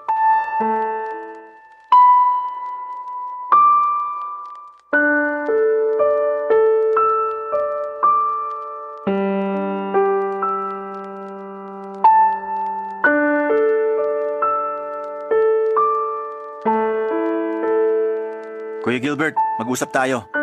Asan si nanay? Nasa kwarto siguro. Nahihilo raw. Bakit? May sumugod na babae sa office namin kanina. Jenna raw ang pangalan. Ah, si Jenna. Kilala ko yun. Bakit? Nagsusumbong sa akin. Iniiwasan mo na raw siya after niyang sabihin sa'yo na buntis siya. Ang hina naman niyang makagets. Dapat alam na niya yun. Kapag iniwasan ko siya, ayoko na. Ayaw mo na dahil nabuntis mo? Tulad ng mga dating nabuntis at tinakasan mo. Alam mo naman na pala. Bakit kailangan komprontahin mo pa ako tungkol kay Jenna? Kasi nakakahiya. Sinugod ako sa opisina. Akala nila ako nakabuntis sa kanya. Sabihin mo, di pa nga ako sigurado kung ako yung ama ng pinagbubuntis niya. Sigurado akong sa'yo yun. Hindi ako nagkakamali kapag may tinatakasan kang babae. Lagi mong sinasabi na hindi sa'yo yun. Pero pagkalabas ng bata, halos walang pinagkaiba sa mukha mo. Sobra ka namang mangusga. Tandaan mo, ako pa rin ang kuya mo. Ikaw pa rin ba ang kuya sa ating dalawa? Kasi parang ako na yung umaako nun eh. Ako ang bumubuhay sa pamilya natin. Ako ang problema sa mga kalokohang pinapasok mo. Kung ano man ang problema ko sa mga nabubuntis ko, hayaan mo ko. Huwag mong problemahin. Paano hindi po problemahin? Eh ako ang sinusugod ng mga nabubuntis mo. Ako ang ini-stress nila sa tuwing tinatakasan mo sila. Pwede naman kasing wag mo na lang silang harapin tulad ng ginagawa ko. O di tapos ang problema. Hindi rin natatapos ang problema. Kuya naman. Kailan ka ba talaga magtitino? Pagod na akong sumasalo sa mga problema mo. Pagod na nga ako sa kakatrabaho. Hindi ko pa mailagan lahat ng sakit ng ulo na binibigay mo sa akin. Ano na naman ba tong naririnig ko? Umiidlip ako eh.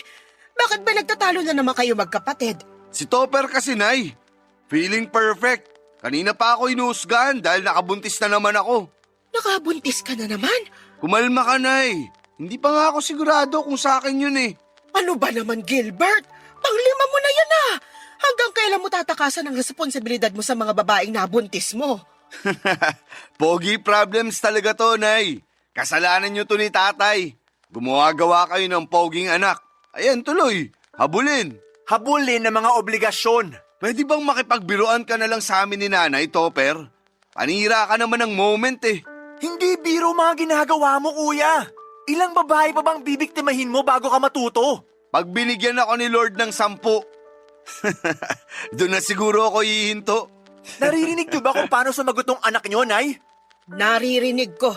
Hindi mo na kailangang sabihin sa akin. Pero bakit parang sa akin pa kayo galit? Kasi pinapalala mo lang tong sitwasyon. Ang pangit na nga nang nangyari sa kapatid mo, gagatungan mo pa ng sermon. Kasi kung hindi ko siya sa sermonan, sinong gagawa? Ni hindi niyo siya mapagsabihin ng tama. Kaya umaabot na si Limang nabubuntis niya.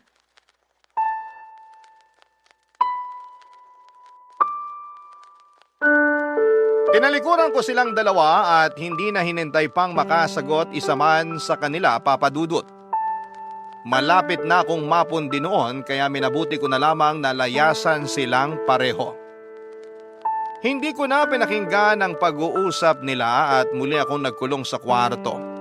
At kahit medyo naririnig ko ang mga palitan nila ng salita ay hinayaan ko na lamang sila. Hindi na ako nakialam pa. Sila naman ang may problema at hindi ako. Bakit ko ba stressin ang sarili ko para intindihin at pakisamahan sila? Mahal ko ang nanay ko pero minsan ay naiinis ako dahil sa kakaibang pagpapakita nito ng pag-intindi at pagmamahal kay kuya. Kaya parang lumaking walang alam sa buhay si kuya at palaging mali ang mga desisyon sa buhay. Dahil hinahayaan lamang siya ni nanay. Ang masakit pa ay sobrang kinukonsinti ni nanay si kuya. Kaya talagang hindi natuto at lumaking bano sa buhay ang kuya ko. Sa totoo lang ay marami akong naisakripisyo para kay nanay. Lahat yon ay naisip ko habang nakakulong ako sa kwarto.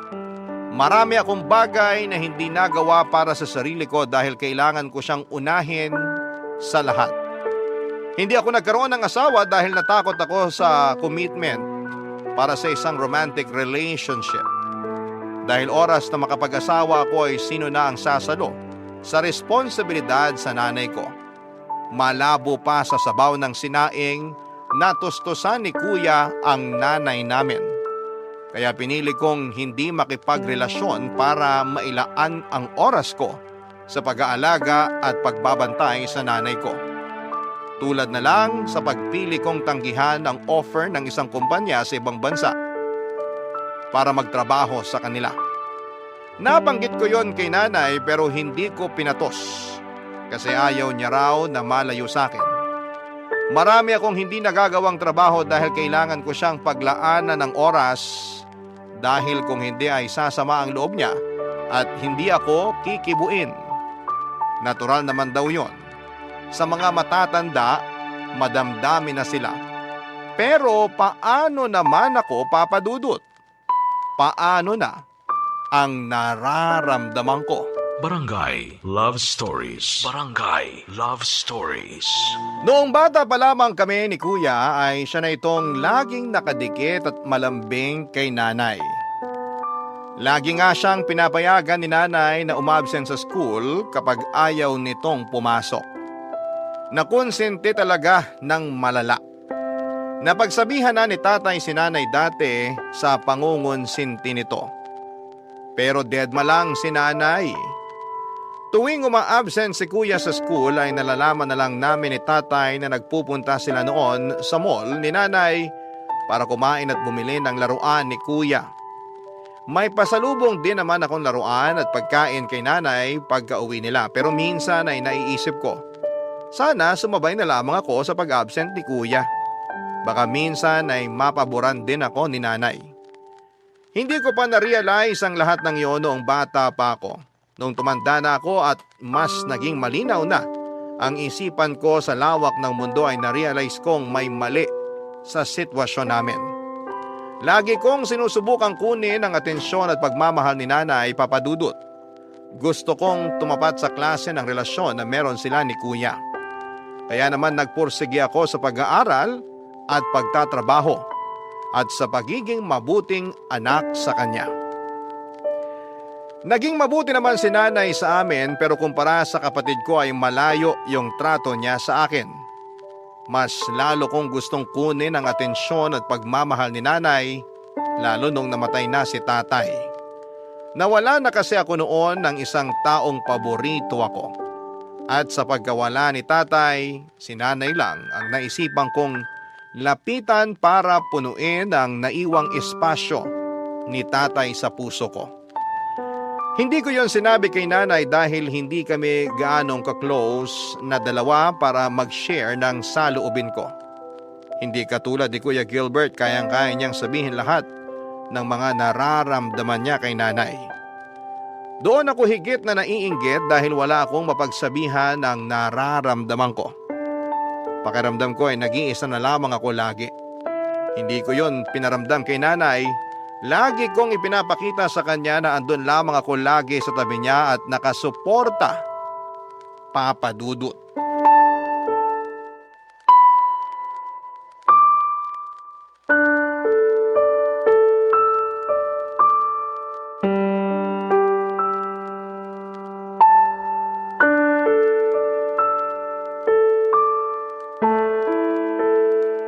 Nay, Bakit?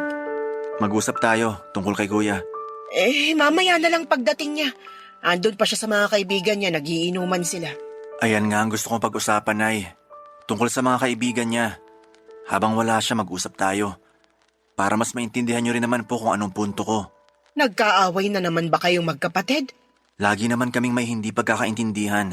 At gusto ko maayos na to. Ano na naman bang nangyari? Kailangan na nating lumipat ng bahay, Nay. Akala ko ba hindi na tayo lilipat? Pumayag ka na, 'di ba? Tsaka sinabi mo na rin na hindi na bakante yung kondo na pinapaupa sa'yo nun. Maghahanap tayo ng iba. Basta kailangan na nating umalis dito. Huwag mo naman akong binibigla sa ganyan, anak. Ano na naman bang nagtulak sa'yo para magdesisyon ng ganyan? Hindi na maganda na naiimpluwensyahan si Kuya ng mga kaibigan niya. Parehas niyang tambay ang mga yon. Walang ibang pinagkakaabalahan kundi mangbuntis ng mga babae at hindi naman papanagutan. Kailangan nating ilayo si Kuya sa kanila para makapagbagong buhay na siya. Huwag mo naman silang husgahan. Pwede namang magkamali ang mga tao hindi naman bawal yon. Sa lagay ni Kuya at mga kaibigan niya, sagad na ang mga pagkakamali nila.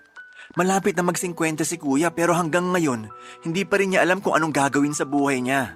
Wala pa rin siyang ibang plano maliban sa tumambay kasama ang mga kaibigan niya at mag-inom. Idagdag pa yung pambababae niya. May oras pa para magbago ang kuya mo. Anong oras yan, Nay? Babantayan ko. Alam kong gusto mo lang mapabuti ang kapatid mo pero hindi makakatulong kung pipilitin natin siya. Hindi pa siya handa. Kailan siya magiging handa, Nay? Sige nga. Suportahan na lang natin ang kuya mo. Suportahan siya sa mga kabalbalang ginagawa niya? Ayoko. Mabait naman ang kuya mo. Hindi na usapang bait to, Nay. Para to sa ikakaayos ng buhay niya at para hindi na rin niya tayo pineperwisyo. Hindi naman ako napeperwisyo sa kapatid mo At paano naman ako? Stress na ako madalas sa trabaho. Tapos puputaktahin pa niya ako sa mga kalokohan niya. Ako ang sumasalo nun, Nay. Sana maintindihan niyo ako. Paano naman ang mga alaala natin sa bahay na to? Hindi ka ba nanghihinayang? Tingnan mo yung pintuan natin. Doon namin minamarkahan ng tatay niyo noon ang paglaki niyo. Pati yung kwarto namin ng tatay mo.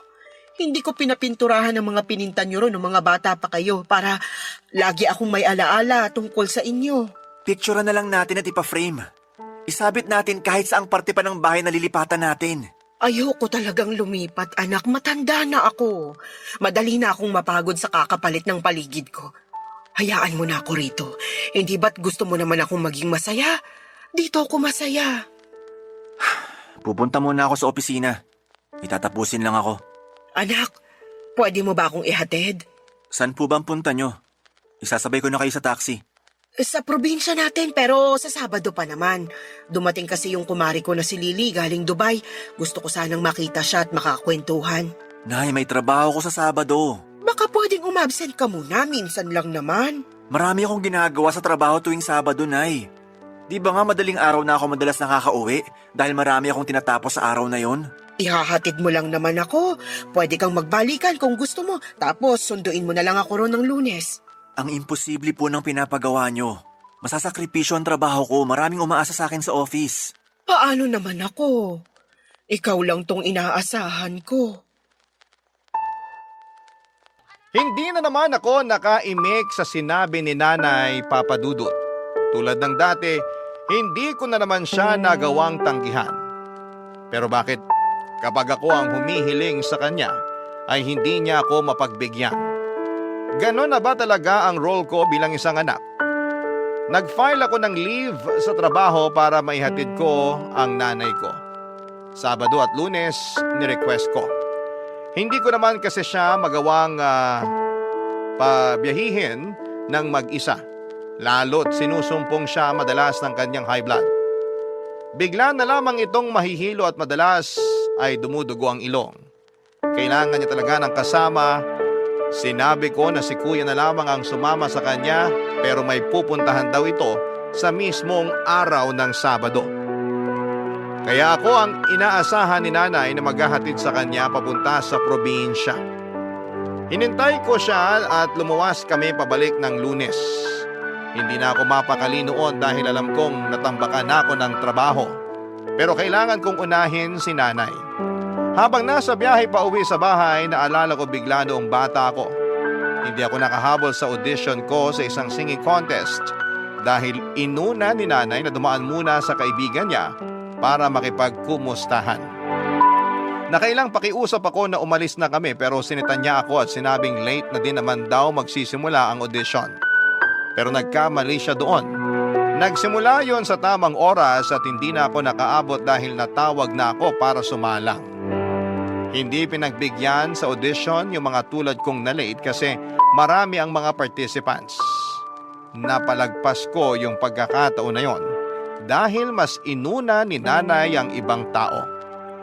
Maraming beses pa niyang pakiramdam sa akin na lagi niyang inuuna ang ibang tao kesa sa akin. Hindi sana sasama ng todo ang loob ko kung paminsan-minsan ay pinakikinggan at binibigyan niya ng pabor ang mga kahilingan ko.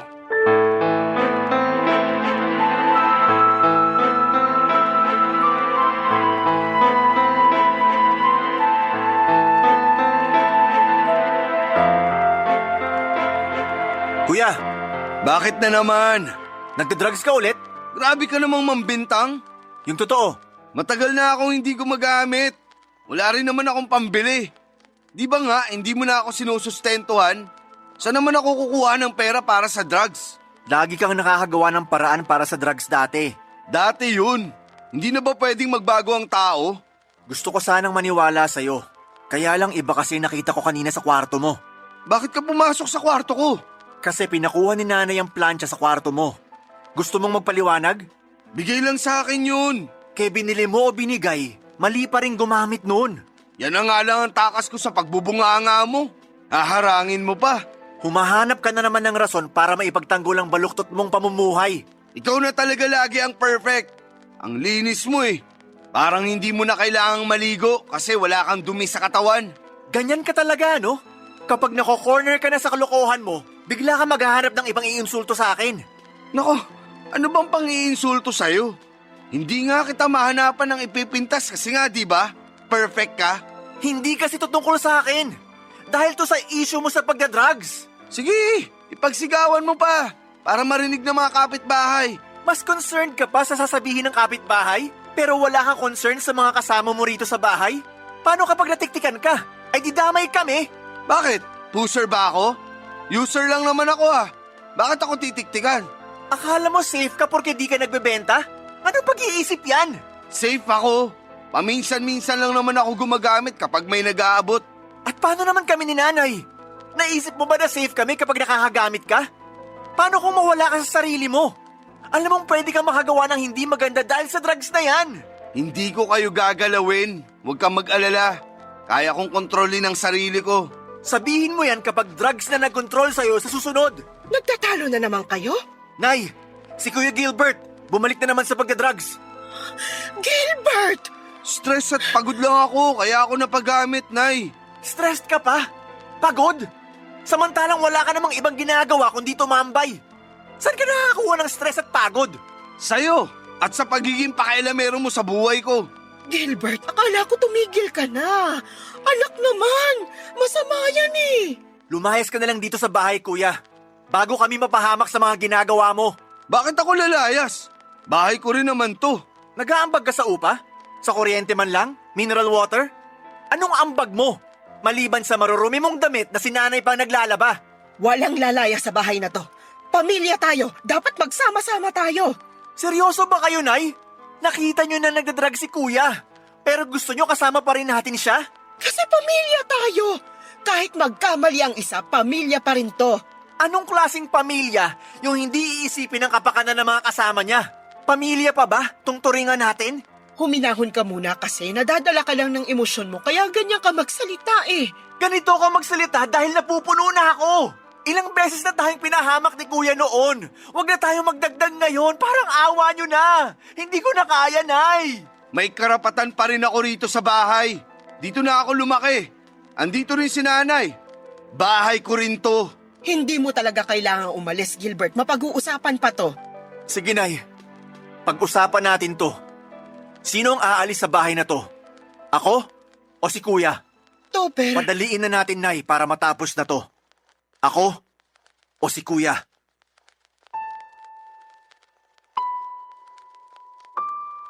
Napatitig sa akin si nanay, sinisiguro niyang seryoso ako bago siya sumagot. Hindi naman makatingin ang diretso sa akin si kuya at napansin ko ring pinagpapawisan ang noo niya. Siguro alam niyang dehado siya sa pilian. Pero sa totoo lang, pakiramdam ko noon ay dehado rin ako. Sa lalim ng koneksyon ni nanay at Kuya Gilbert ay malaki ang posibilidad na mas piliin ni nanay si kuya. Hinanda ko naman ang sarili ko. Naisip ko na mabilis lang akong makakaalis sa bahay namin at kakayanin ko naman ang gastos sakaling lilipat ako sa bagong apartment. Pero ang tanong na tumatakbo sa isip ko, paano silang dalawa? Paano si nanay? Tiniis kong huwag isipin masyado noon ang magiging kalagayan ni nanay sa pangangalaga ni kuya. Sakaling ako ang piliin niya na umalis. Gugutumin ba siya ni Kuya Gilbert o baka naman mapilitan si kuya na maghanap ng trabaho para may maipakain sa nanay namin? Yun ang mga bagay na kasalukuyang naiisip ko nang biglang magsalita si nanay.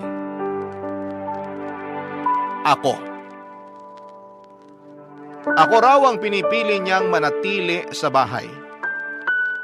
Parang hindi naman nagulat si kuya sa naging desisyon ni nanay. Parang inaasahan na niyang ako ang pipiliin. Kabaligtaran naman sa akin, inasahan kong si kuya ang pipiliin dahil siya ang paborito. Pero naligayahan ang puso ko nang sa wakas ay nagkaroon ako ng espasyo sa puso ng nanay ko. Humingi ng tawad si nanay kay kuya at pinagsabihan na itigil na ang paggamit ng pinagbabawal na gamot. Sana naman ay nakinig si kuya at magbago na talaga. Matapos noon, papadudot ay sinabi ni nanay na handa na siyang lumipat ng bahay kung saan ay mas malapit sa trabaho ko at mas makakatipid. Baka raw oras na rin ng pagbabago. Doon nasiyahan lalo ang puso ko, sa wakas ay nakinig na si nanay sa akin. Matapos noon ay nag-usap sina kuya at nanay at nakita ko ring inabutan ng pasimple ni nanay ng isang bungkos ng pera si kuya. Inipon niya yon mula sa mga inaabot ko sa kanyang allowance kada sahod ko at sa mga natatanggap kong komisyon. Naging mahirap din sa akin ang desisyong yon lalo't nasasaktan ako na makitang malungkot si nanay dahil sa paghihiwalay nila ng panganay niya. Pero kesa naman parehas kaming malubog sa bangkang sinasakyan namin, balang araw ay maiintindihan din niya ako. Hanggang dito na lamang po ang liham ko at sana'y nakapagbigay ako ng aral para sa mga pamilyang nakikinig sa Barangay Love Stories. Abangan ko pong ma-upload ang kwento ko sa online sakaling hindi ko matsyempohan ng live. Muli maraming salamat po sa inyo Papa Dudut at pagpalain ng Barangay LS. Muli maraming salamat. Ang inyong kapuso at kabarangay, Topher.